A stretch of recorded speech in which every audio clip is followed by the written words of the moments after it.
네, 안녕하세요. 시스코 빌드웨어 부장입니다.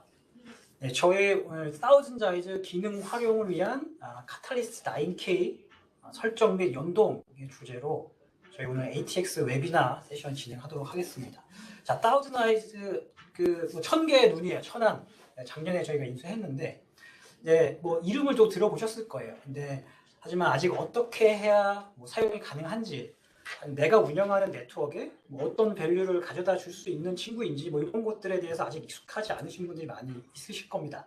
그래서 어떤 솔루션 소개, 그리고 카탈리스트 9K를 이용해서 사용하는 방법, 또한 여러 가지 테스트를 통해서 확인할 수 있는 그런 부분들에 대해서 저희가 오늘 내일 이렇게 이틀간 웨비나 세션을 진행하도록 하겠습니다. 네, 네, 이 세션 일정을 먼저 좀 소개를 드리면은 저희가 그 9월 중순부터 한 10월 중순까지 SD-WAN, 뭐 그리고 DNA 센터, 뭐 SDA 이렇게 저희가 세션을 진행했었고요.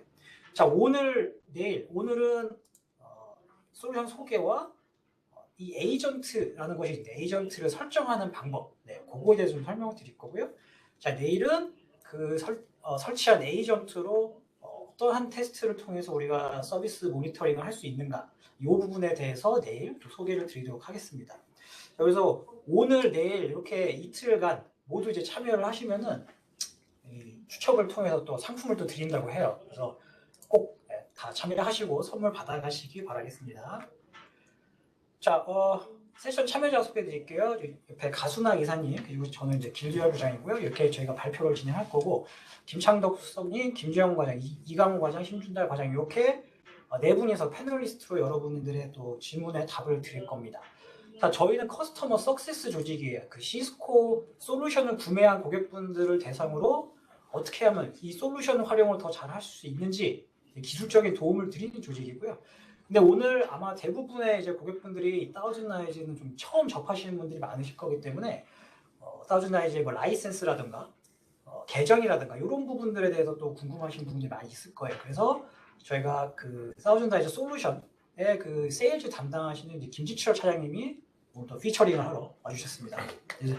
관련된 질문 또 해주시면은 그 부분도 저희가 같이 답변을 좀 드릴게요. 그래서 질문은 하실 때는 이 오른쪽 아래에 보시면은 이 Q&A 패널이 있습니다. 그 부분에다가 질문을 입력을 해주시면 저희가 세션 말미에 모아서 그거에 좀 답변을 드리도록 하겠습니다.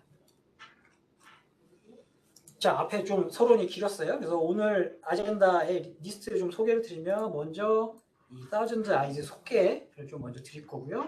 그리고 에이전트라는 것, 네, 그것을 설치하려면 어떠한 준비가 되어 있어야 되고 어떤 부분을 고려해야 하는가, 그리고 에이전트는 그러면 어떻게 설치하는 것인가, 네, 그리고 그 에이전트 설치하는 것을 또 데모로 저희가 보여드리도록 하겠습니다.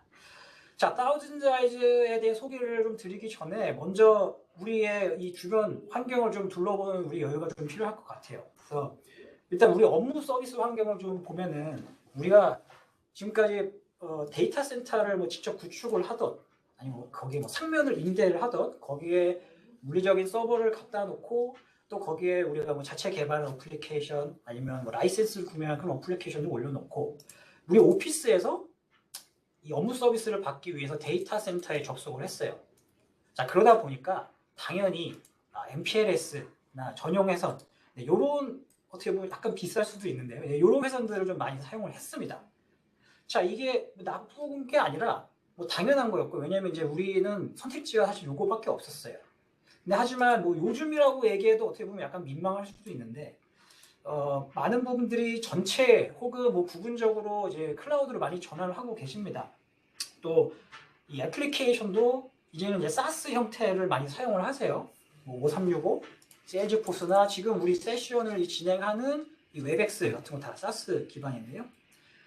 자, 그러다 보니 전용 회선 당연히 중요하지만 이 클라우드 기반의 서비스들을 사용하기 위해서는 당연히 이 인터넷을 어떻게 우리가 관리하고 모니터링 할 것이냐, 이 인터넷을 업무 서비스에 활용하는 비중이 높아지기 때문에 또 그 중요성이 또 많이 강조가 되고 있는 게 현실입니다.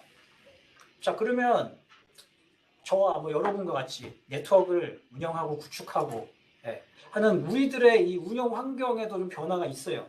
자, 과거에는 우리 회사에서 직접 운영을 하거나 아니면 우리 소유 자산이 대부분이었죠. 이 업무 인프라가. 그래서 뭐 문제가 생겼을 때 뭐 해당 팀에 연락을 해서 조치를 취하든 뭐 하다못해 데이터 센터로 달려가서 전원을 끄고 케이블 뽑고 뭐 이런 것도 뭐 가능했어요. 자, 특히나 MPLS 전용 회선 이런 회선들은 물론 우리 자산은 아니겠지만 문제가 생겼을 때 ISP 연락을 하면은 어떤 구간별로의 문제를 모두 확인해 줍니다. 그래서 뭐 구간별에 어떤 구간에 문제가 있다? 그럼 구간을 뭐 변경해 주기도 하고요. 그렇게 해서 신속한 조치가 가능하는데, 자, 요즘에 이 업무 인프라는 사실 우리가 뭐 자산으로 소유하고 있진 않아요. 뭐 손에 잡히지 않고 눈에 보이진 않습니다. 특히나 이 인터넷 같은 경우에 퍼블릭 구간으로 나간 후에는 그 누구도 사실 보장해주질 않습니다. 우리가 뭐 인터넷 전용 회선 같은 걸 쓴다고 하더라도 사실 그것은 인터넷 익스체인지까지 가는 구간에 대한 어떤 그런 부분을 보장해줄 수 있는 거니, 퍼블릭 구간에 나간 다음에는 만약에 문제가 있다고 하더라도 어딘가를 탓하기가 굉장히 애매한 부분이 있어요. 자, 그래서 우리는 기존의 방법에서는 모니터링이 되지 않는, 하기 어려운 그런 환경에 대해서 신경을 좀 써야 한다는 거죠.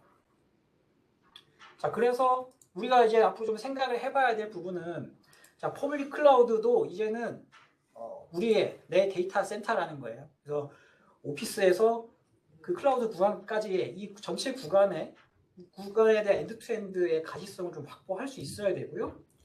자, 사스 부분도 우리가 좀 더 능동적으로 사용자 단말 입장에서 이 사스 어플리케이션을 사용하는데 어떤 문제가 있는 것인가를 능동적으로 지속적으로 우리가 모니터링을 해야 합니다. 그러기 위해서는 인터넷을 통해서 이 퍼블릭 구간을 어떻게 모니터링 할 것인가, 이것이 바로 먼저 선제가 되어야 한다는 거죠. 자, 우리 이러한 어떤 가려운 것들을 긁어줄 수 있는 친구가 바로 이제 Thousand Eyes라고 이제 말씀드리고 싶어요. Thousand Eyes는 네트워크에서 이제 애플리케이션 이 전체 레이어의 모니터링을 통해서 어떤 연관성 기반의 인사이트를 제시하는 SaaS 솔루션이다. 네, 이렇게 좀 길게 정의를 할 수가 있겠는데요. 우리 오피스에서 클라우드 구간까지, 또 우리 오피스에서 뭐 해외에 있는 어떤 다른 우리의 지사까지 전체 구간에 대한 정보, 또한 품질 측정, 또 그 구간에 어떤 퍼블릭 인터넷에 문제가 발생했을 때 어디에 문제가 있는지, 그것은 뭐 누구의 문제인지 이런 것들을 이제 파악할 수가 있고요. 또한 단순히 어떤 서버 응답 속도, 뭐 성능 이런 것뿐만 아니라 페이지 로드나 트랜잭션이라는 그런 테스트가 있는데, 그런 걸 통해서 사용자 입장에서 예를 들어 내가 운영하는 이 서비스, 내 사이트에 접속을 할 때 어떤 느낌을 받을 것인가, 이런 것들을 우리가 지속적으로 볼 수 있다는 것입니다. 물론 그거보다 또 더 중요한 부분은 이제 이런 것들을 동시에 테스트를 한다는 거예요. 그래서 우리가 모니터링을 하다가 어떤 문제가 생겼을 때, 이것은 뭐 서버상의 문제인지, 서버 응답 속도의 문제인지, 네트워크에 뭐 로스가 있는 것인지, 레이턴시가 긴지, 이런 것들을 동시에 측정을 할 수가 있기 때문에 그래서 우리는 원인 파악을 좀 더 빨리 할 수가 있어요. 그래서 결과적으로 트러블 슈팅을 하는 데 있어서도 필요한 시간을 우리는 단축할 수가 있습니다. 자, 제가 앞서서 뭐 에이전트 이렇게 몇 번 말씀을 드렸는데요. 이 에이전트라는 거는 나를 대신해서 내가 원하는 테스트를 수행을 해주는 요원이에요. 자, 이 에이전트는 이제 세 가지 종류가 있습니다. 자, 먼저 이제 엔드포인트 에이전트라고 해서 이 친구는 우리의 단말에 PC에 설치를 하는 그런 에이전트가 되겠고요.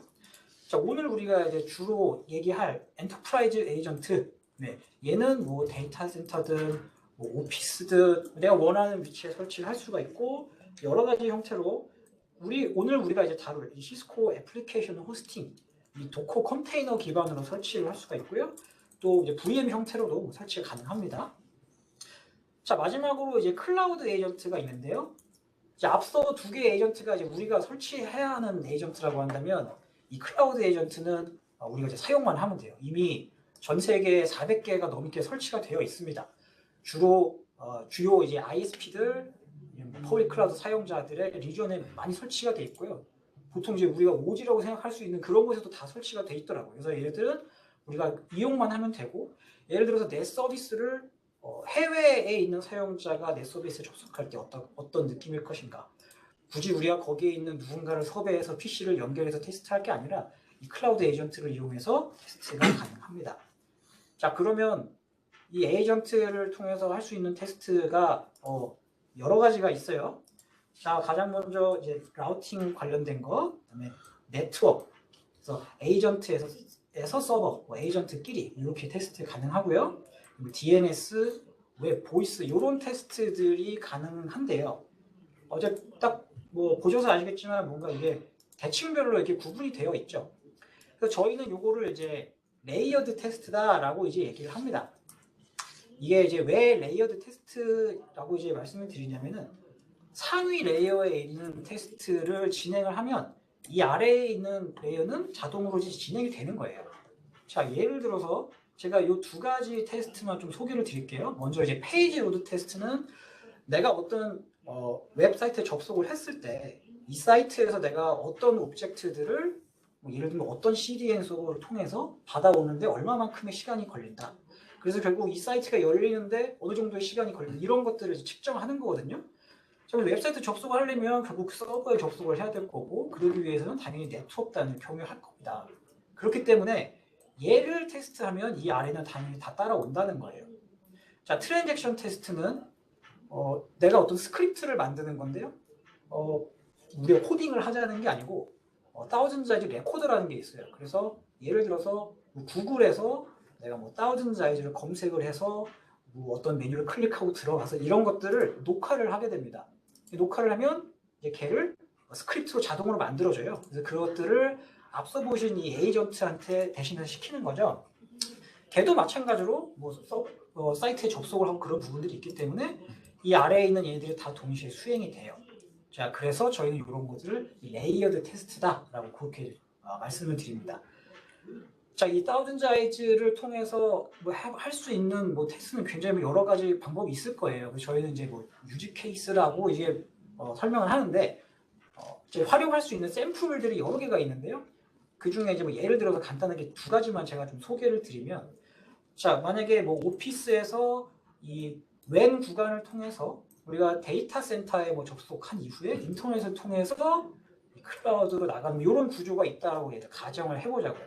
자, 그러면 우리가 오피스에 위치한 에이전트를 통해서 먼저 이 사스 전체 구간에 대해서 우리가 먼저 테스트를 좀 해볼 수 있을 거고요.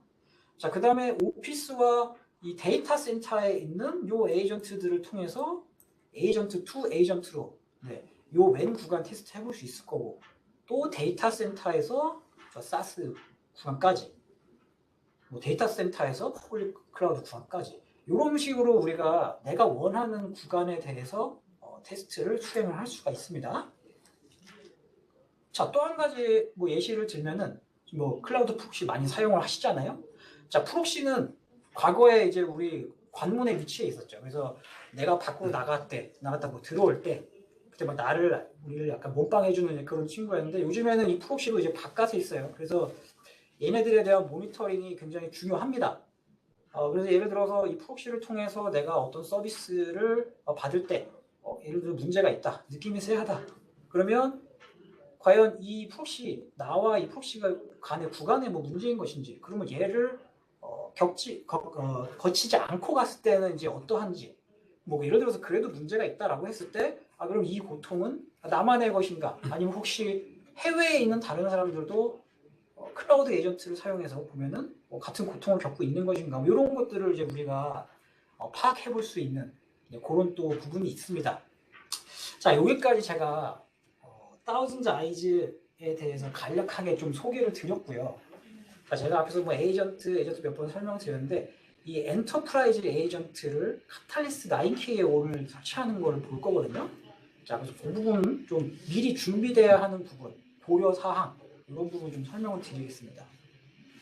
자, 먼저 이제 구글에서 시스코 C9K 애플리케이션 호스팅 뭐 이렇게 검색을 해보시면요, 저희 뭐 대부분의 그런 그 페이지가 많이 나와요. 그래서 거기 들어가 보시면 뭐 이러한 이제 오픈 소스 애플리케이션들이 많이 있습니다. 그래서 뭐 얘네들은 어떤 애들인지, 어떻게 설치하고 뭐 무엇을 볼 수 있는지 뭐 이런 것들이 나와 있어요. 그래서 여기 한번 방문을 해보셔서 한번 둘러보시면은 아마 도움이 되실 것 같아요. 참고로 이제 말씀을 드리는 거고요. 자, 근데 오늘은 이제 이 친구들 말고 다우즌즈 아이즈 얘기를 좀 하려고 합니다. 그래서 무엇을 먼저 준비해야 하는가? 자, 저는 일단 네 가지를 좀 골라봤어요. 먼저 라이센스, DNA 어드밴티지나 프리미어 라이센스 있어야 되고요. 자, 이 다우즌즈 아이즈 계정을 활성화를 시켜야 합니다. 자, 그리고 저희가 9300, 그죠? 9400에 플래시나 SSD에 설치가 가능해요. 그래서 이 부분에 대한 확인이 필요할 거고요. 자, 다우즌즈 아이즈는 사스 형태의 서비스라고 말씀드렸죠. 그래서 이 에이전트들이 사스, 다우즌즈 아이즈의 대시보드에 이제 접속을 할 수 있는 그런 환경이 되어야 합니다. 자, 그래서 얘네들을 저희가 이제 하나씩 볼 건데, 먼저 이 라이센스와 어카운트 활성화하는 이 부분을 피처링 와주시는 김지철 차장님께서 좀 소개를 해드리겠습니다. 네. 차장님. 네, 안녕하세요. 저 마이크를 넘겨받은 김지철 차장입니다. 우선 다우전드 아이스를 사용하시기에 앞서서 어떠한 방식으로 이 다우전드 아이스를 구매해야 되고 방금 앞선 발표자가 말씀하신 라이센스는 어떤 것인지 짧게 좀 말씀을 드릴게요. 일단 두 가지의 구매 방법이 있습니다. 다우전드 아이스라는 솔루션을 사용하실 때 왼쪽에 파란색 박스로 표시된 것처럼 스탠더얼론 다우전드 아이스 관련된 라이센스를 별도로 사시는 거예요. 근데 별도로 사실 때 아까 나를 대신해서 수행하는 에이전트라는 게 있다고 말씀을 드렸어요. 에이전트가 어떤 테스트를 수행하고 그 테스트의 결과값을 우리 운영자들은 보는 건데 이 에이전트를 고용하는 고용비가 듭니다.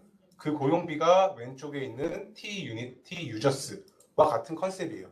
이렇게 구매를 하시는 방법도 있는 반면에 오늘 발표자가 주된 내용으로 발표드릴 엔터프라이즈 에이전트를 쓰실 때는 굳이 왼쪽에 있는 것처럼 스탠드얼론 라이센스를 구매하실 필요 없이 아마 지금 가지고 계시거나 혹은 네트워크 장비 투자 품위를 하실 일이 있을 때 캐털리스트 9300 그리고 캐털리스트 9400이라고 하는 스위치 제품군이 있습니다. 대표적으로 저희 제품 많이 나가는 솔루션인데 이 제품을 구매하시게 되면 DNA 라이센스를 고르셔야 돼요. 이센셜, 어드밴테이지, 프리미엄 이렇게 세 가지 중에 어드밴테이지를 고르셔서 구매를 하시게 되는데 DNA 어드밴테이지 혹은 DNA 프리미어 라이센스를 구매를 하시게 되면 라이센스 한 개당 22 유닛이라고 하는 테스트를 하실 때 쓰실 수 있는 에이전트 고용비, 쉽게 말씀드리면 이 고용비를 제공하게 됩니다. 예를 들어서 스위치 10대를 사셨으면 22 곱하기 10, 220 유닛을 매월 사용하실 수 있는 거고요. 그 기간은 DNA 라이센스 기간과 동일합니다. 3년짜리 라이센스를 사셨으면 3년 동안 매월 220 유닛을 소모하시는 거고 7년이면 마찬가지로 7년 동안이에요. 그럼 이 유닛이라는 건 뭐고 22라는 숫자는 무엇을 의미하나 요거를 조금 말씀을 드릴게요. 저희가 URL을 적어드렸는데 이 페이지에 접속을 하시게 되면 내가 보고자 하는 테스트별로 각 테스트의 고용비, 그 에이전트를 쓰는데 들어가는 비용이 얼마인지를 보실 수 있어요. 그 비용을 유닛이라고 부르고요. 대표적으로 특정한 목적지 하나로 특정한 출발지 하나에서 5분 간격으로 테스트를 할 때 들어가는 비용이 22 유닛입니다. 그래서 이 테스트 간격을 뭐 1분으로 줄이시면 22 곱하기 5, 100 유닛이 소모가 되는 거고요. 월 단위입니다. 혹은 5분 간격을 10분으로 늘리시게 되면 뭐 11 유닛이 소모하게 되는 거예요. 즉 고객분들은 지금 가지고 계시는 라이센스 유닛에 맞춰서 내가 원하는 테스트 수량, 간격, 주기를 커스텀 하시는 방식으로 테스트를 만들고 그거에 대한 결과값을 보시는 방법입니다. 그래서 앞서 말씀드린 대로 캐털리스트 9300, 9400의 DNA 어드밴테이지, 프리미어 라이센스를 신규로 구매하시게 되면 지금 CCW 화면에 캡처를 떠온 것처럼 요 TE 임베디드, TE 임베디드 몇 년 이렇게 나옵니다. 요게 그 22 라이센스를 의미하는 거고요. 반드시 새로 구매하실 고객들만 이 라이센스가 주어지는 게 아니라 이미 캐털리스트 9300, 9400을 기보유하고 계신 고객분들도 이 라이센스가 모두 다 본인들 계정에 지금 들어가 있습니다. 그럼 그 계정에 들어가 있는 라이센스는 어떻게 봐야 되냐? 그 부분을 좀 말씀을 드릴게요. 소프트웨어 시스코닷컴에 접속을 하시면 이 페이지를 보실 수 있으세요. 이 페이지에서 매니지 라이센스 왼쪽에 있는 빨간색 블럭을 접속을 하시게 되면 내가 가지고 있는 다우전드 아이스 라이센스 수량이 바로 확인이 되십니다. 아래쪽에 보이시는 것처럼 다우전드 아이스 액티베이션 4 DNA P/A 라는 항목에 숫자가 적혀 계실 거예요. 이 숫자가 캐털리스트 9300, 9400을 가지고 계시는 수량과 동일한 수량입니다. 예를 들어서 스위치를 200대 갖고 계시면 저기 200이라고 숫자가 나올 거예요. 그러면 이 200이라는 숫자를 내가 원하는 라이센스 수량만큼 액티베이션을 시키시는 겁니다. 예를 들어서 200개의 라이센스 중에서 한 개만 액티베이션을 시키겠다. 그럼 숫자 1을 적으시면 되고요. 여기 적용을 누르시게 되면 아까 말씀드린 대로 장비 하나당 22유닛이 제공이 되므로 1 곱하기 22 유닛이 매월 내 계정으로 들어오게 됩니다. 그럼 그 계정은 뭐냐? 요 액티베이션 버튼을 누르시게 되면 바로 해당 스마트 어카운트 어드민 분한테 요 라이센스 관련 메일이 날아가게 됩니다. 거의 뭐 30초 이내로 날라오는 것 같아요.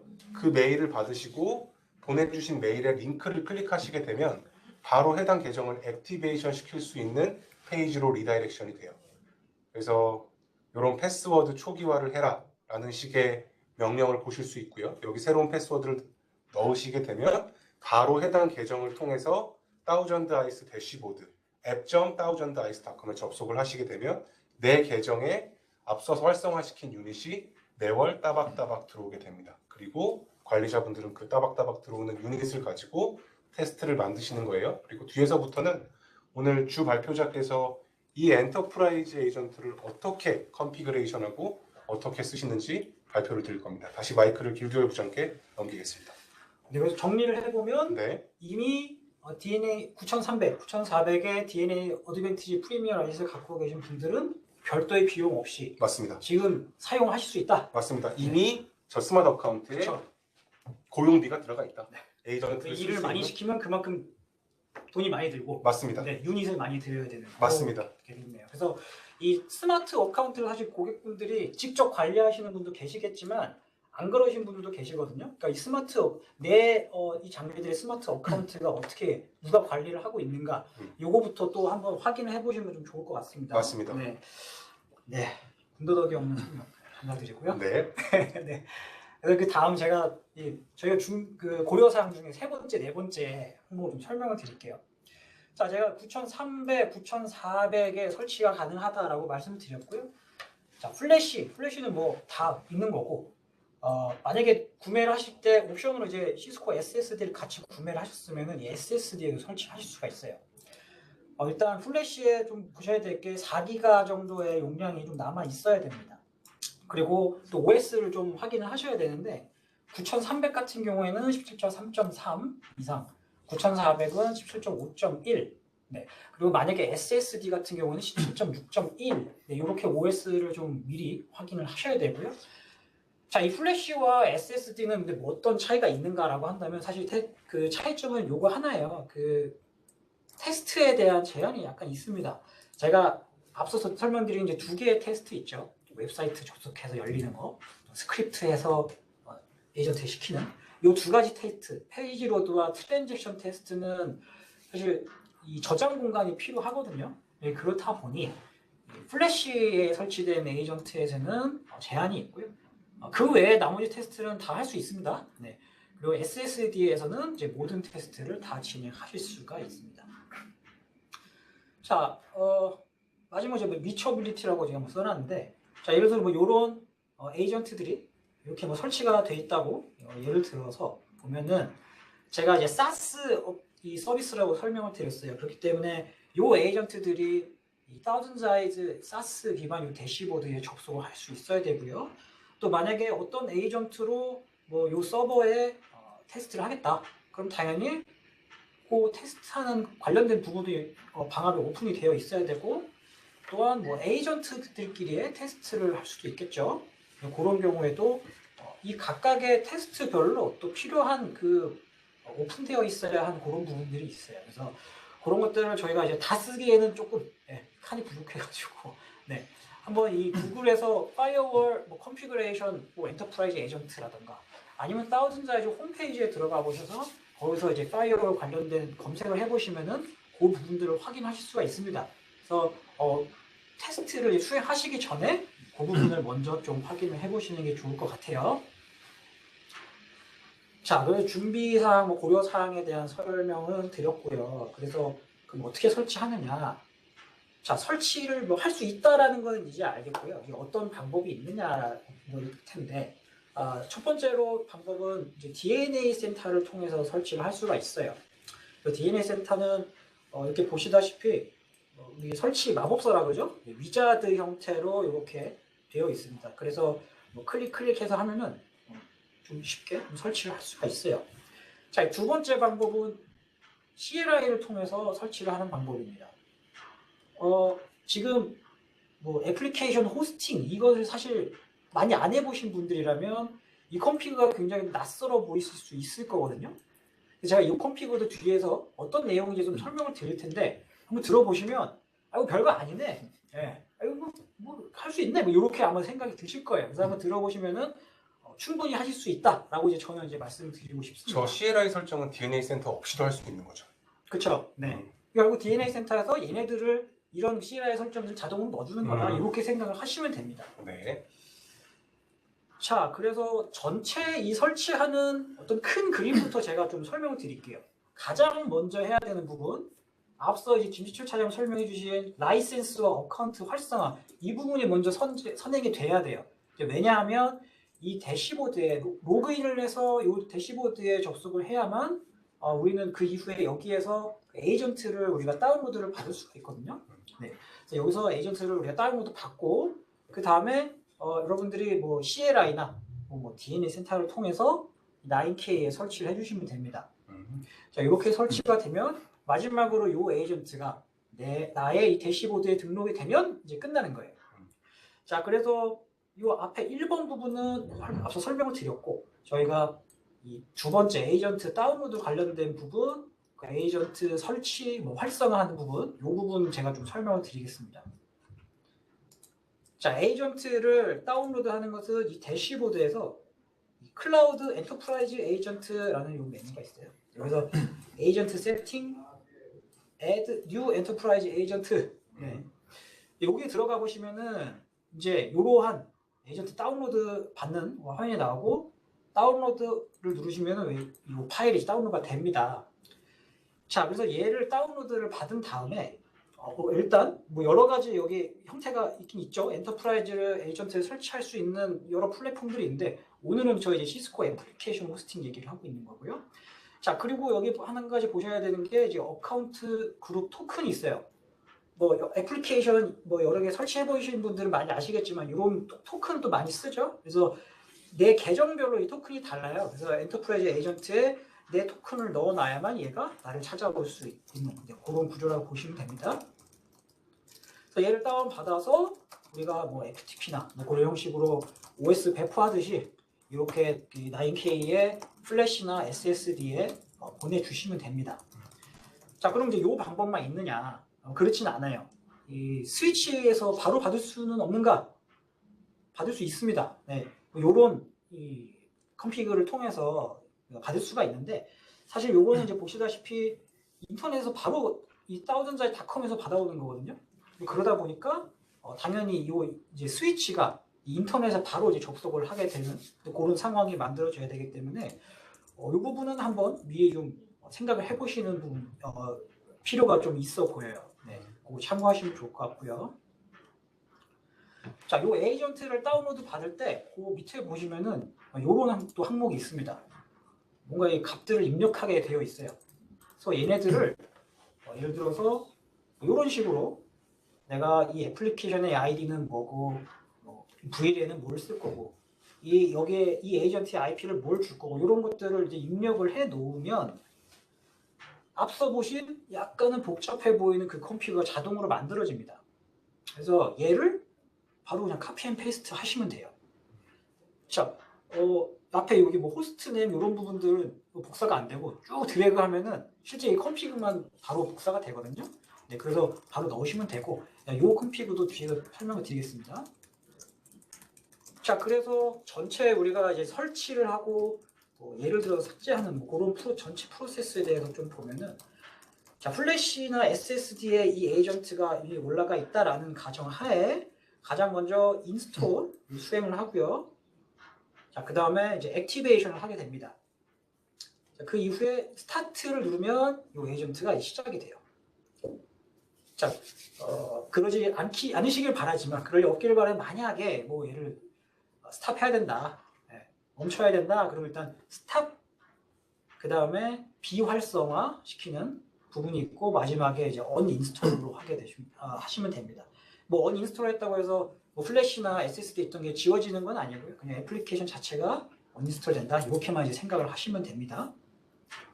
자, 그러면 이 9K는 어떻게 생겼길래 이런 애플리케이션 설치를 하고 바깥 세상과 통신이 되는가? 자, 이게 이 9K 보시면 우리가 잘 아는 뭐 기가빗 1에 0에 1, 1에 0에 2 이런 이 물리적인 인터페이스들이 있어요. 자, 얘네들은 레이어 2로 연결이 되어 있죠. 자, 얘네들은 물리적인 친구들이고, 얘네들과 우리가 설치하는 그 컨테이너를 연결해주는 이 애플리케이션 기가빗 이너넷 인터페이스라는 것이 있습니다. 그래서 9300, 400 갖고 계신 분들은 접속해서 보시면 앱 101 이런 식으로 아마 인터페이스가 있을 거예요. 자, 그래서 얘를 통해서 우리가 이 컨테이너 안에 뭐 애플리케이션들이 이렇게 설치가 되어 있다 그러면 얘랑 연결이 되는 거예요. 예를 들어서 우리가 이 물리적 인터페이스에 VLAN 10번을 줬다. 그리고 다우즌드 에이전트에 VLAN 10번 줬다. 이러면 얘를 통해서 이렇게 연결이 통신이 된다. 이렇게 생각을 하시면 되겠습니다. 자, 방금 보신 그 그림을 제가 오른쪽에 조금 축소를 해놨고, 그리고 앞서 컨피그레이션 내용이 어떤 내용인가에 대해서 제가 좀 설명을 드릴 텐데요. 예를 들어서 뭐 VLAN 10번을 이제 사용을 할 건데, 제가 VLAN 10번의 SVI를 바깥에 뭐 하나 만들어 놨다고 이제 예시를 드릴게요. 자, 이 상태에서 뭐 가장 먼저 이제 들어가는 설정이 이 애플리케이션 관련된 설정이거든요. 그래서 VLAN 10번, 뭐 IP는 10.10.10.2를 줄 거고, 얘는 24비트고요. 그다음에 게이트웨이는 뭘 쓸 거다, DNS는 뭘 넣을 거다. 요 내용이에요, 이게. 그 어려운 내용이 하나도 없습니다. 그래서 이런 정보들을 입력을 해주는 거고, 자, 이 상태가 되면 요 사우즌자의 에이전트는 요 바깥에 있는 얘 게이트웨이랑 통신이 가능한 상태가 될 거예요. 자, 그 이후에 이제 도커 론타임 옵션이라는 부분이 있는데요. 얘는 뭐냐면 아까 앞서 말씀드린 그 토큰, 나를 찾아오게 하는 이제 토큰이 들어가고요. 그리고 얘도 이름을 지어줘야겠죠? 그래서 저는 이제 C9K 플래시라고 이제 이 에이전트 이름을 지어준 거예요. 이게 답니다. 네. 요 부분이 자동으로 커피가 만들어지는 거고, 바로 이제 카피 앤 페이스트로 넣으시는 부분이에요. 자, 별 내용이 없죠? 보면은 충분히 이해하실 수 있을 겁니다. 자, 그럼 이 상태가 되면 일단 이제 설치는 된 거고요. 그 이후에 아까 또 말씀드린 활성화하는 부분, 또 스타트하는 부분, 네, 이 부분이 완료가 되면 나의 대시보드에 다우즌자의 이 C9K 플래시라는 이 친구가 이제 등록이 되는 거예요. 그래서 정상적으로 이제 등록이 된다라고 한다면 아래 보시는 이런 또 로그가 뜹니다. 뭐 어떤 아이디를 가지고 정상적으로 등록이 됐어요. 네, 이런 내용이 이제 보일 거고요. 자, 그러면 얘가 제대로 설치가 됐는가 또 뭐 우리는 확인을 또 할 수 있어야겠죠. 그래서 뭐 show app hosting list 뭐 이런 컨피그 보시면 네, 잘 달리고 있네요. 네. 그리고 show app hosting 뭐 디테일 이런 부분 보시면은 지금 설치되어 있는 자세한 이 항목들을 보실 수가 있습니다. 혹은 뭐 얘도 그냥 이 에이전트가 어떤 이 스위치에 붙어있는 하나의 단말이라고 생각을 하시면 되거든요. 그래서 뭐 show IP, ARP 보셔도 다 올라오게 되어 있습니다. 그래서 그 부분 통해서도 확인하실 수가 있고요. 자, 요 전 과정이 모두 끝나면 이제 대시보드에 방금 우리가 만든 C9K 플래시라는 에이전트가 이 엔터프라이즈 에이전트로 이제 등록이 되는 겁니다. 자, 그러면 이때부터 우리는 테스트를 얘를 통해서 고용비를 주고 테스트를 진행할 수 있는 그런 상황이 되는 거죠. 자, 제가 앞서 설명드린 준비사항, 고려사항, 또 어떻게 설치를 하는지 간략하게 좀 설명을 드렸고요. 자, 이 부분을 가수나 기사님 데모로 직접 좀 보여주시도록 하겠습니다. 네, 제가 이제 화면 쉐어를 좀 가져가도록 하겠습니다. 아마 지금까지 기부장님께서 잘 설명해 주셔가지고 아마 잘 아실 거예요. 하지만 사람은 약간 눈으로 보지 않으면 잘 적응이 안 되잖아요. 다 좋은데 진짜 돼? 이렇게 의구심을 갖는 분이 많기 때문에 오늘은 실제 에이전트를 어떻게 설치하는지 한번 직접 한번 보여드리도록 하겠습니다. 그 에이전트를 아까 설치하는 것 자체가 에이전트가 아까 클라우드 기반으로 서비스 한다고 했잖아요. 사우전아이 자체가 저희 이제 사스라는 서비스 기반이기 때문에 장비를 설치하면 기본적으로 네트워크에 대한 커넥티비티가 맞춰져야겠죠. 그래서 기본적으로 저희 점검할 부분이 몇 가지가 있는데요. 아까 9300이나 9400에 기본적으로 OS를 저희가 점검을 해야 되거든요. 아까 말씀이 17.33 이상이나 아니면 17.5의 1 이상 버전이 지원하기 때문에 먼저 소프트웨어 버전을 점검한다. 두 번째는 이제 가장 중요한 부분인데 라이센스. 아까 어드밴티지 라이센스하고 프리미엄 라이센스가 지원한다고 했기 때문에 실제 운영 중인 장비에서 라이센스가 맞게 적용되어 있는지 이 부분을 좀 확인해야 될 것 같고요. 세 번째로 고민해야 될 부분 하나는 이제 디스크 용량에 대한 제약이 있거든요. 얘도 하나의 도커 이미지로 앱으로 동작하기 때문에 기본적으로 운영할 수 있는 공간이 필요하기 때문에 최소한 500메가 이상의 여유 공간이 있으면 된다고 보시면 되겠습니다. 그 다음에 또 하나 부분이 더 중요한 부분 중에 하나가 네트워크에 인터넷 커넥티비티이기 때문에 네트워크에 대한 보안 조건 이 부분을 좀 참고를 해야 됩니다. 보안 조건이 뭐가 있냐 보면 사실 별거 없어요. 그냥 다른 거 없고 443 HTTPS만 열려 있으면 사우전아이가 사스에 기본적인 연동해서 테스트할 수 있구나 이렇게 보시면 되겠고 얘는 클라우드에 연동돼서 에이전트를 관리하는 거예요. 그래서 얘 에이전트한테 테스트를 실행해라 뭐 하는 커맨드는 HC443으로 하지만 실제 테스트하는 항목에 따라서 어떤 항목들은 포트가 열려야 하는 경우가 발생하거든요. 그래서 기본적인 테스트는 뭐 웹이나 443을 통해서 할 수 있지만 에이전트 테스트나 아니면 어떤 뭐 VIP를 테스트한다든가 이런 거 할 때는 스페셜한 포트가 필요하기 때문에 이 부분은 저희가 내일 이 시간에 좀 상세히 설명드릴 거예요. 각각 테스트 항목별로 어떤 포트를 이네이블 할 건가 이런 옵션들이 있기 때문에 그 부분에서 좀 상세하게 설명을 드리도록 하겠습니다.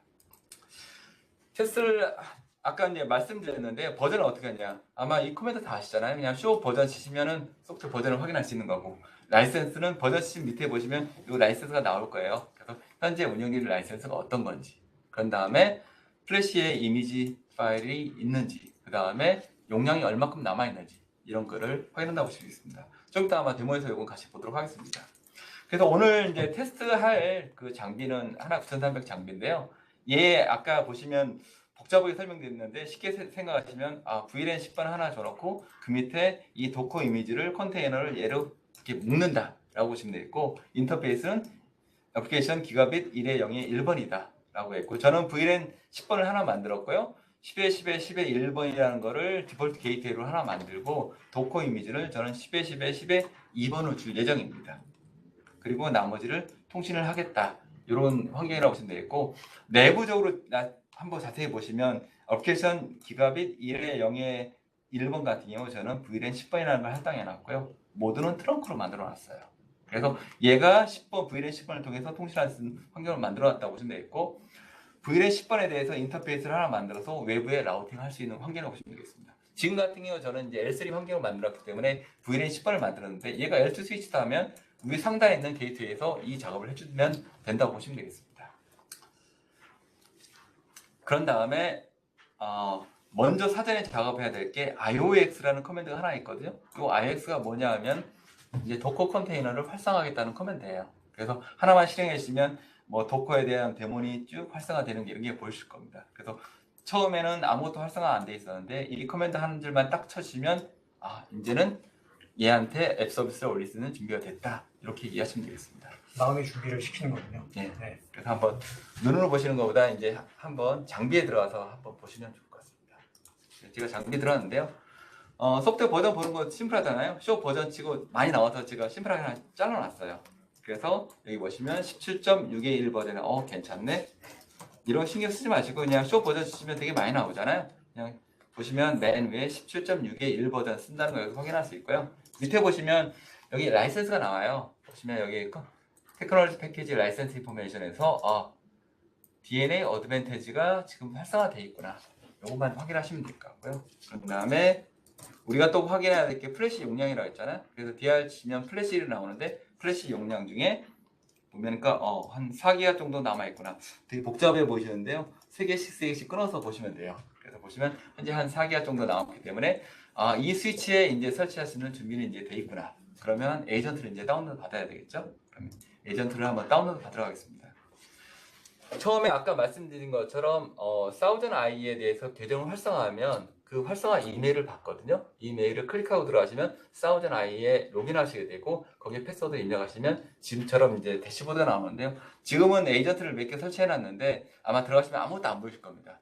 맨 먼저 하실 거는 클라우드 엔터프라이즈 에이전트에 가서 에이전트 세팅이라는 게 있습니다. 에이전트 세팅을 누르시면 현재 내가 가지고 있는 에이전트에 대한 정보가 다 나온다고 보시면 되겠고요. 에이전트에 아까 길 부장님 말씀하신 Add New Enterprise 에이전트를 딱 클릭하시면 요 메뉴들이 되게 많아요. 보시면 이 에이전트 자체가 VM도 올릴 수 있고 도커에도 올릴 수 있고 그다음에 라즈베리 파이에도 올릴 수 있고 오늘은 클라우드 시스코 어플리케이션 호스팅에 올리는 부분을 말씀드렸고요. 그 중에 이제 카탈리스트 스위치에 보시면 스위치 장비에 대해서 이렇게 메뉴가 나와요.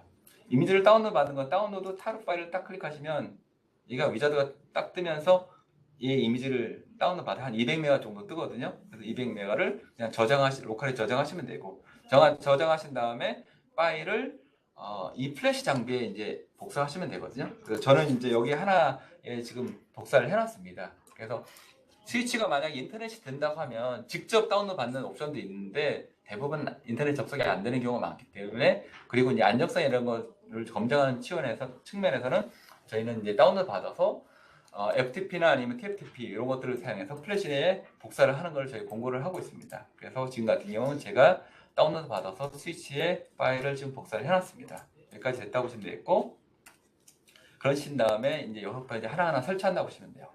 아까 여기 밑에 보시면 설치 옵션들이 있는데요. 요거를 잘 아시는 분 같은 경우 내가 그냥 만들어서 넣으셔도 돼요. 하지만 잘 모르시는 분 같은 경우 복잡하다. 심플하게 이 엣지 장비가 에이전트가 DHCP냐 아니면 스태틱이냐 요것만 선택하시면 돼요. 왜 이 네트워크에 우리 사용하는 VLAN 몇 번 있는데 이 대역이 DHCP를 쓴다 하면 그냥 DHCP 메뉴를 클릭하고 몇 개만 입력하시면 끝인 거고요. 나는 스태틱 IP를 줄 거야 하면 스태틱 넣고 여기서 할당하시면 돼요. 몇 개 들어가는 건 아까 제가 VLAN 10번을 아까 만들었다고 했잖아요. 이 에이전트가 통신할 VLAN ID라고 보시면 돼요. VLAN ID를 딱 클릭하는 순간 여기 VLAN 10번이라고 쓰겠다고 자동으로 설정이 들어간다고 보시면 되겠고 얘 IP를 뭘로 줄 거예요? 10.10. 아까 제가 2번 준다고 했잖아요. 10.10.10.2번 주겠다. 서브넷 마스크 24비트 주겠다. 설정하고 네임 서버를 뭘 줄 거냐? 얘도 하나의 리눅스 시스템 때문에 하나의 리눅스 서버라고 보시면 돼요. 얘 자체에 이제 DNS를 뭘 쓸 거냐는 얘기를 한다고 보시면 돼요. 저는 그냥 간단하게 구글 DNS 쓰겠습니다. 게이트웨이를 뭘 줄 거냐? 10.10.10에 1번을 주시면 지가 알아서 밑에 보시면 컴퓨터에 다 만들어졌어요. 그래서 고민하지 마시고 싹 누르신 다음에 잘 안 눌렸네요. 누르신 다음에 카피하고 장비에 부어 놓으시면 돼요. 그런데 지금 같은 경우는 이제 앱 호스팅에서 자동 인스톨하는 부분까지 설치가 되어 있는데요. 제가 이 부분을 좀 빼고 설치를 하겠습니다. 제가 여기서 하나를 복사 붙여놓기 넣으면 요 항목들이 다 나오는데요. 지금 좀 나눠놨습니다. 그래서 만약에 나는 인터넷에 직접 연결하고 싶어 다운로드 받고 싶다 하면 요 커맨드를 그냥 넣으시면 자동으로 다 다운로드 받는다고 보시면 되겠고 저는 앱 호스팅에 대해서 인스톨 요 커맨드를 쳐서 지금 실행할 겁니다. 같이 한번 쳐볼게요. 명령어를 기억하실 필요 없고 그냥 앱 호스팅 그냥 여기 명령어도 있거든요. 인스톨 딱 치고 그냥 모르면 물음표 치시면 돼요. 앱 아이디를 우리가 만든 앱 아이디가 KRT1이라고 제가 하나 만들었거든요. 하나 만들어서 붙여놓고 뒤에 보시면 파일을 뭘 쓸 거냐? 저는 플래시에 있는 앱 아이디고 패키지 다음에 그다음에 플래시에 있는 사우전 아이디에 이걸 설치하겠다. 요거만 누르시면 제가 이제 패키지가 설치가 시작되는 거예요. 패키지 설치하는 시간이 잠깐 있기 때문에 가볍게 이제 사우전 아이 메뉴를 몇 개를 좀 설명드리겠습니다. 엔터프라이즈 에이전트가 있는데요. 에이전트가 나중에 등록되면 여기서처럼 등록이 되거든요. 하나를 클릭하면 해보겠습니다. 제가 플래시에 하나 설치한 건데요. 지금 미국에 있는 노스캐롤라이나에 있는 장비에 지금 설치되어 있고 뭐 IP들이 이런 거 있고 제 계정에 지금 섞여 있는 겁니다. 그래서 보시면 시스템 인포메이션을 눌러보시면 얘가 아까 리눅스라고 했잖아요. 이 리눅스 시스템에 대한 하나의 정보나 이런 것들을 여기서 다 확인할 수 있고요. 이런 것도 있다고 말씀을 좀 드리고 그 다음에 어드밴스 설정에 보시면 얘가 뭐 나트를 쓰는지 아니면 나중에 프락시 혹시 쓰는 환경이 있으면 어떻게 할 건지 이런 설정을 넣을 수 있고 에이전트 하나하나의 상태나 이런 것들을 여기서 어떤 테스트를 하고 있는지 이런 것들을 다 모니터할 수 있다고 보시면 되겠습니다. 그런 다음에 아까 길 부장님께서 클라우드 에이전트를 얘기를 했었잖아요. 클라우드 에이전트가 전 세계에 다 퍼져 있다. 그래서 보시면 서울에도 혹시 있는지 한번 봐볼게요.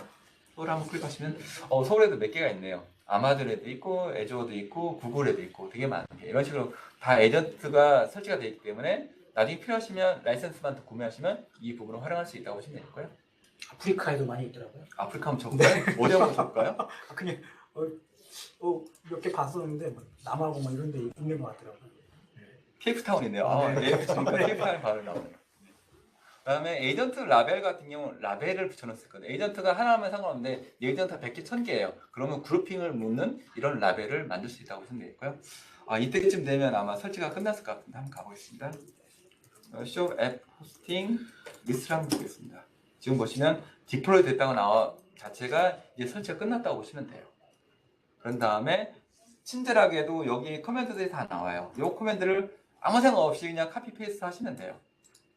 이거를 뭐 수동으로 다 만들어 주셨는데 저는 이제 얘를 믿고 그냥 카피 페이스트 하겠습니다. 여기 뭐 알아서 컴퓨터 터미널까지 다 들어있기 때문에 아무 생각 없이 붙여넣기. 잘못됐네. 카피한 다음에 붙여넣기를 누르시면 알아서 설정이 다 내려가는 거거든요. 이 설정을 다 한 다음에 라이트 메모리까지 됐습니다. 그러면 쇼 러닝에 보시면은 여기 어떻게 들어가냐면 섹션에 앱 호스팅을 한번 쳐보겠습니다. 쭉쭉 내려보겠습니다. 맨 밑에 설정에 보시면 저희가 설정한 이 값이 그대로 들어간다고 보시면 돼요. 그래서 앱 아이디는 KRT1이고 얘에 대해서 VLAN 몇 번의 IP를 뭘 주겠다. 게이트웨이 뭐다. 그 다음에 도커에 대한 에이전트 어카운트다. 이게 실제 사우전 아이의 어카운트에 대한 계정이거든요. 이 계정으로 너는 통신할 거야. 호스트네임은 얘다. 라는 걸 알려주는 거라고 보시면 돼요. 그 다음에 그 밑에 보시면 액티베이트 하는 이런 코멘트들이 다 나와 있거든요. 한번 저는 안 보고 한번 쳐보겠습니다. 뭐 어렵지 않으니까요. 앱 호스팅, 그 다음에 물음표 치면 바로 나와요. 여기 뭐라고 나왔냐? 액티베이트 한다고 했잖아요. 액티베이트, 그 다음에 앱 아이디를 저희는 아까 KRT1이라고 했잖아요. T1을 주겠습니다. 그럼 얘가 앱 호스팅에서 이 앱을 활성화한다고 보시면 돼요. 이 활성화는 이제 도커의 이미지를 완전 배포해서 자동으로 이제 만들 수 있는 준비를 한다고 보시면 되겠습니다. 이게 끝났다고 해서 다가 아니라 하나가 더 남았거든요. 그 다음에 앱을 스타트하는 게 하나 남아있다고 보시면 되겠습니다. 이게 다 액티베이트 됐네요. 한번 앱 호스팅을 한번 확인해 볼까요? 리스트를 보면 이 앱이 액티베이트 된 거고요. 그러면 다시 앱 호스팅을 해서 활성화를 해보고 싶습니다. 스타트, 그 다음에 물음표 치고 앱 아이디에 뭐 TR, 제가 KRT1 이렇게 하면 실제 이 도커의 사우전 아이 에이전트가 스타트를 하는 겁니다. 이 스타트가 끝나면 얘가 사우전 아이에 접속한 다음에 우리 대시보드에 등록되게 되겠죠. 한번 등록되나 한번 봐볼까요? 좀 시간이 약간 걸릴 수는 있습니다. 보시면 에이전트를 한번 가보겠습니다. 에이전트 보면 벌써 등록되어 있네요. 올라왔어. 되게 빠르네요. 여기 보시면 KRT1이라고 해서 벌써 올렸는 게 보실 거예요. 방금 전에 없었습니다. 한번 딱 클릭하고 들어오시면 얘의 상태가 알아서 지역까지 다 올라오네요. 한국의 서울에 현재는 테스트는 안 하고 있고 그런 다음에 여러 가지 메뉴가 있는데 여기 노티피케이션이 있거든요. 얘에 대해서 저는 에이전트가 살았나 죽었나 이런 것들 알라팅을 띄우는 메뉴가 있다고 보시면 되겠고 이 알라팅은 뭐 이 에이전트가 죽으면 나한테 이메일 보내라 뭐 웹으로 보내라 이런 것도 다 가능하다고 보시면 되겠고 얘에 대한 IP들 그리고 정보가 물어보고 가지고 올릴 거예요. 보시면 시스템 인포메이션 한번 봐볼까요? 아직 안 가져왔네요. 좀 있으면 다 가져올 겁니다. 여기에 되면은 이제 테스트할 준비가 다 끝났다고 보시면 되겠고요. 한번 다시 리프레시 한번 해보겠습니다. 그래서 에이전트 설정을 다시 가보면 이제 just now에서 이제 액티브가 됐네요. 그래서 보시면 IP나 이런 것들 시스템 인포메이션 보시면 좀 있으면 가져올 것 같습니다. 그런 다음에 에이전트의 설정들 10에 10에 10에 11번 아까 준 IP가 제가 11번을 줬었거든요. 얘는 낯을 쓰니까 낯을 하겠다. 뭐 이런 설정을 할 수 있고요. 에이전트의 실제 얘 비지 상태가 얼마인지 이런 것들을 계속 모니터할 수 있다고 보시면 되겠고요. 똑같이 얘에 대해서 라벨을 한번 붙여볼게요. 그래서 나는 라벨 얘는 1번을 붙일 거야. 그리고 클릭하셔서 여기서 라벨을 한번 엔터프라이즈 엔티티에서 라벨을 얘를 한번 붙여보겠습니다. 그러면 이 라벨이 뭔지를 한번 좀 간단히 설명드릴게요. 테스트를 여기 여러 개 많이 만들어 있는데요. 그런 다음에 우리가 테스트를 만드는 메뉴는 이거 내일 설명을 드릴 거예요. 오늘 간단히 설명드리면 애드 테스트를 누르면 우리가 여기 여러 가지 테스트 있어요. 이 테스트를 만드는데 이 에이전트를 여기에 할당하는 거예요. 여기 보시면 엄청 어마어마한 설정이 있는데 여기에 엔터프라이즈 에이전트가 지금 몇 개 안 되는데 이게 뭐 수백 수천 개 되면 되게 복잡하잖아요. 우리가 이런 라벨을 통해서 이 장비에 할당을 할 수 있다고 보시면 됩니다. 지금 보시면 친절하게 아시아냐 미국이냐 이런 것까지 다 나눠져 있어 쉽게 할 수 있다고 보시면 되고요. 여기까지 기본적인 사우전 아이 에이전트를 카탈리스 9300이 어떻게 설치하고 그 다음에 웹에서 어떻게 보는지까지 간단히 좀 설명을 드렸고요. 다시 이제 세션을 좀 돌아가서 예. 이번 시간에는 지금까지 혹시 질문을 아까 몇 개가 올렸었는데 지금 시간 한 10분 정도 여유가 있으니까 부담 없이 여러 가지 질문 올려주시면 저희가 질문에 대한 답을 해드리도록 하겠습니다. 혹시 질문 좀 올라온 게 있으신가요? 네, 제가 아까 답을 좀 드렸던 부분의 질문을 먼저 좀 아까 답을 해둔 거를 좀 설명드리겠습니다.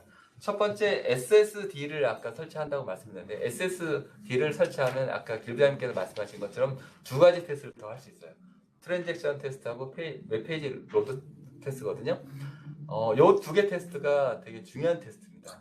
그렇죠. 여러분이 나중에 실제 업무에 대해서 평가할 때 어떻게 좀 더 정확하게 볼 수 있느냐 이런 부분을 테스트하는 거고요. SSD는 일반 SSD는 안 되고 시스코에서 전용 나오는 SSD가 있기 때문에 나중에 구매하실 때 그 부분을 같이 구매해서 사용하시면 좋을 것 같습니다.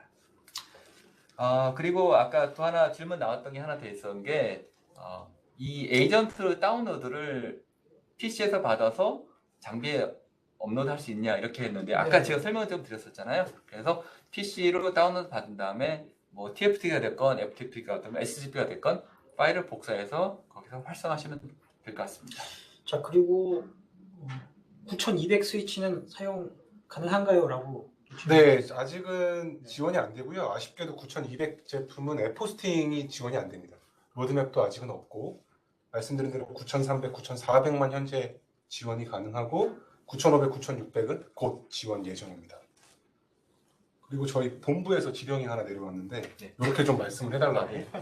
요 오늘 들으신 엔터프라이즈 에이전트라는 게 쉽게 생각하면 이런 겁니다. 우리의 스위치 내에 에이전트, 마치 가상의 PC 같은 에이전트를 하나 심어서 스위치 안에 있는 이 에이전트가 운영자를 대신해서 24365 계속 테스트를 수행하는 컨셉이에요. 그리고 그 과정에서 발생하는 어떤 문제점들을 운영자, 관리자분들이 계속 체크를 하는 컨셉이고요.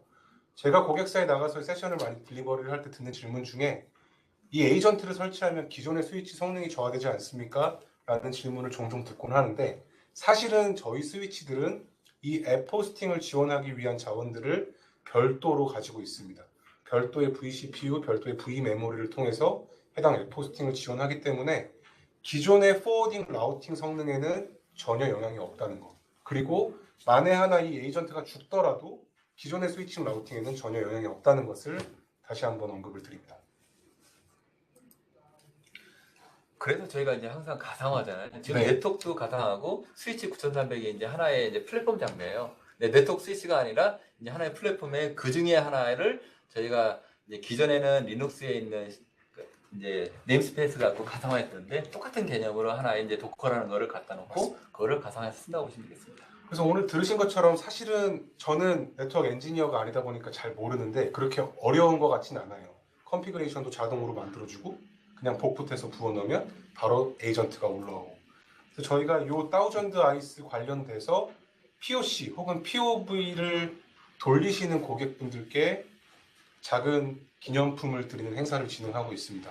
그래서 오늘 세션을 들으시고 별도의 추가 비용 없이 스위치를 갖고 계신 고객분들은 바로 올려보실 수 있으니까 요거 한번 테스트를 해보시고 김지철 차장, 저를 찾아주시면 제가 별도로 좀 프로세스를 좀 안내해드리겠습니다. 네. 그리고 질문에 하나 더 올라온 게 있는데요. SSD 사용 시에도 9300, 9400 모두 최소 요구사항 소프트웨어 버전이 있나요? 했는데요. 현재 그 최신 버전은 17.6의 1 버전에서 가장 공고하는 버전이기 때문에 그 버전 사용하시면 가장 좋을 것 같습니다. 네, 그리고 또 다른 질문으로 혹시 이제 온프렘 형태로 대시보드를 구성할 수 있는가? 그런 좀 질문, 이런 질문을 많이 주세요. 근데 저희가 이제 말씀드린 대로 다우전의 사스 기반의 서비스입니다. 그렇기 때문에 사실 뭐 반드시 우리가 또 이제 보려고 하는 게 주로 이제 외부 인터넷 퍼블릭 구간 혹은 외부에 있는 어떤 서버, 퍼블릭에 오픈되어 있는 그런 서버에 대한 성능 이런 것들을 사실 보는 게 또 큰 목표 중에 하나예요. 그렇기 때문에 반드시 일단 그 인터넷에 연결이 가능해야 한다라는 점. 그 대시보드 자체도 따로 이렇게 그 온프렘으로 구성은 불가합니다. 네. 대신 이제 이렇게 활용하는 방법이 있습니다. 지금 이제 운영하시는 LMS나 아니면 어떤 모니터링 시스템이 있다면 사우드나에게 API가 엄청 잘 그렇죠. 지원하고 있거든요. 그래서 원하는 부분만 갖다가 모듈을 딱딱 지어놔서 뭐 서울하고 이제 부산 간의 네트워크 상태를 모니터링하고 싶다 하면 사우전 아이에 있는 결과치를 갖다가 거기서 활용하시는 방법도 하나의 크게 활용할 수 있는 가이드라고 보시면 되겠습니다. 네, 저희 또 본부에서 추가 지령이 많이 들어와가지고 지령이 많네요 오늘. 네, 오늘 저희 사업부장도 지금 듣고 계시네요. 네. 저희 사업부장님 말씀을 하나 전하겠습니다. 요 이미 9300, 9400 스위치를 아마 사용하고 계실 거예요. 오늘 세션에 들어오신 고객분들은 이미 보유하고 계실 겁니다. 그 뜻은 이미 이 라이센스를 가지고 계신다는 뜻이거든요. 그래서 그동안 아마 오랜 기간 고민해 오셨을 거예요. 이 유저 익스피리언스, 사용자가 엔드투엔드 서비스를 가장 잘 쓰고 있는가? 라는 의문이 많으셨을 건데 요 지급된 무료 라이센스를 통해서 꼭 한 번씩 돌려봐 보시고 문제점을 좀 가시성을 찾아주셨으면 좋겠습니다. 이상입니다.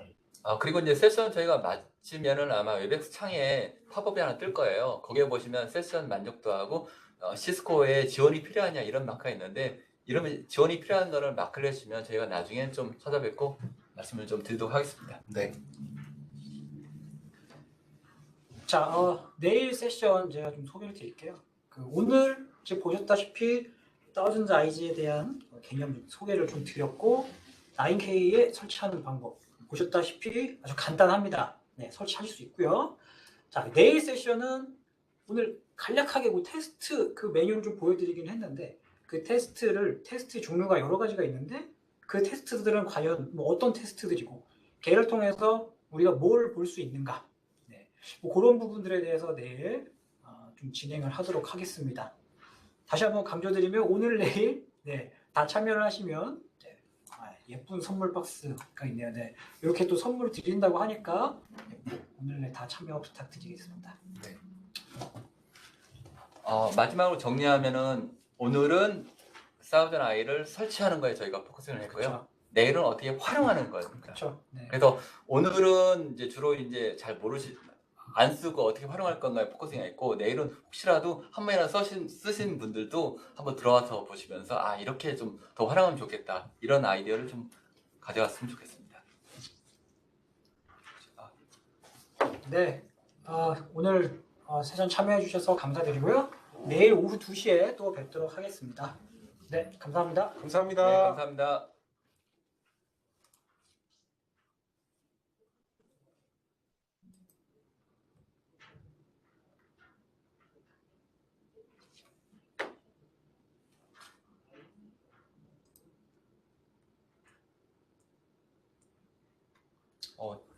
마지막에 질문이 하나 더 온 게 있었네요. 네.